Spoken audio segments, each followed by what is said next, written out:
Politics.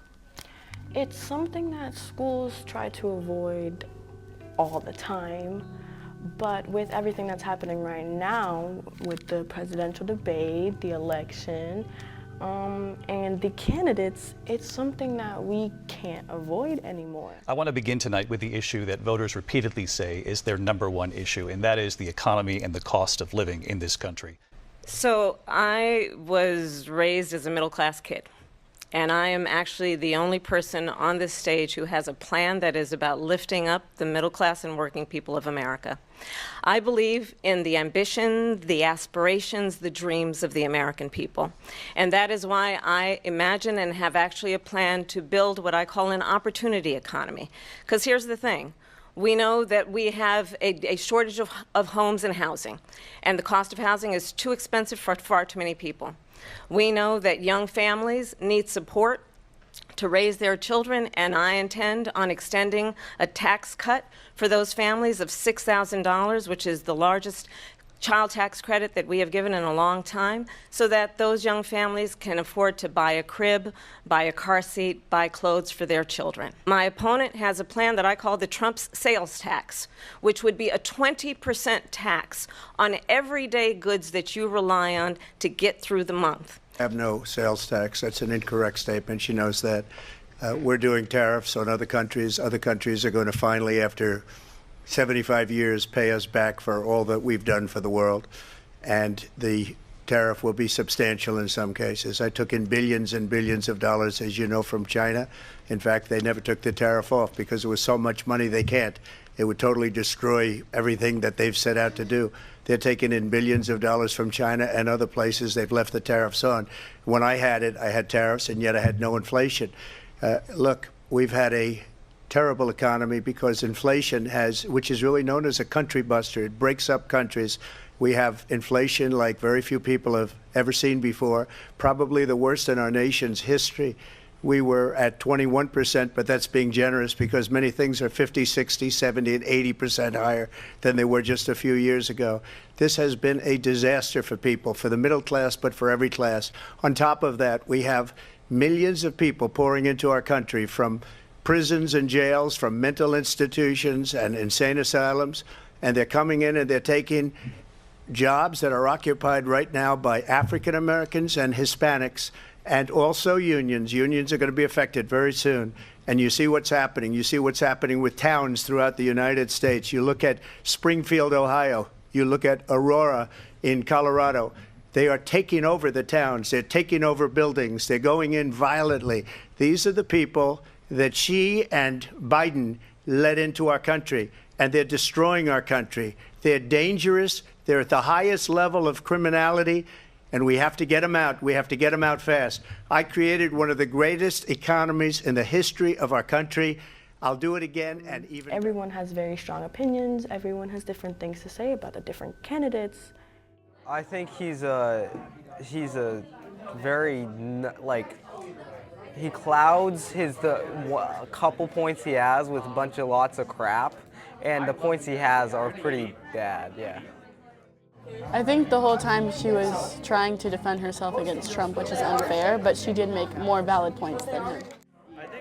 Probably Harris, but yes, I don't know. I really don't like Trump, but like, I don't know. I don't really have, I prefer Harris, but I don't really like either of them. Our country is being lost. We're a failing nation. And it happened 3.5 years ago. And what's going on here, you're going to end up in World War III, just to go into another subject.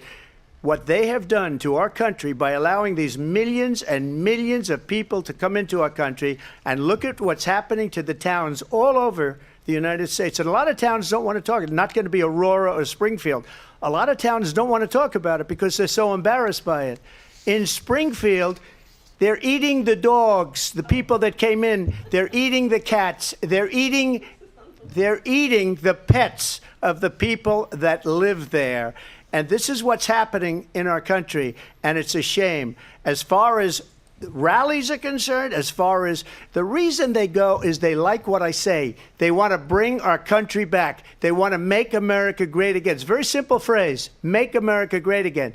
She's destroying this country, and if she becomes president, this country doesn't have a chance of success. Not only success, we'll end up being Venezuela on steroids. Trump had a lot of missed opportunities. The issues of immigration and his closing point of she's been there for 3.5 years, that could have been something that could have gone into, but he didn't follow up on them, and like the rest of his debate performance was a bit of a disaster. She's more for the people. Like the entire debate, she was like talking to the audience and not just fighting back with Trump, even though she had to at some points. And she was way more open-minded to the idea of change and protecting the people who aren't stood up for in government. Harris hit him up and down on character, hit him on the issues, hit him on January 6th, hit him on all of his convictions, hit him on his pending legal cases. She also made the point that, for me, really made sense, was that it's time to turn the page, that people are tired of the Trump show after coming up on 8 years of this. We're tired of the drama, we're tired of the chaos, we're tired of the lies, and people are ready to move on. We don't want some 82-year-old in office anymore. We want someone who's younger. And genuinely, I think people only vote for him because they're afraid of change, but he's just going to send us back to the way it was. So I'm voting for Harris. If you ask why, I think as a history teacher, I'm particularly knowledgeable about just how much of an aberration Donald Trump was and how much he had smashed all the norms of our society and certainly of governing. There are so many things that he did wrong, not from necessarily a policy perspective, but from a behavior perspective. And for me, January 6th, the peaceful transfer of power that he negated, that's unheard of in our American democracy, and hopefully we'll never see something like that again. So we've heard everything everyone has had to say about Trump, about Harris, about all of the allegations, about everything that came out during the debate.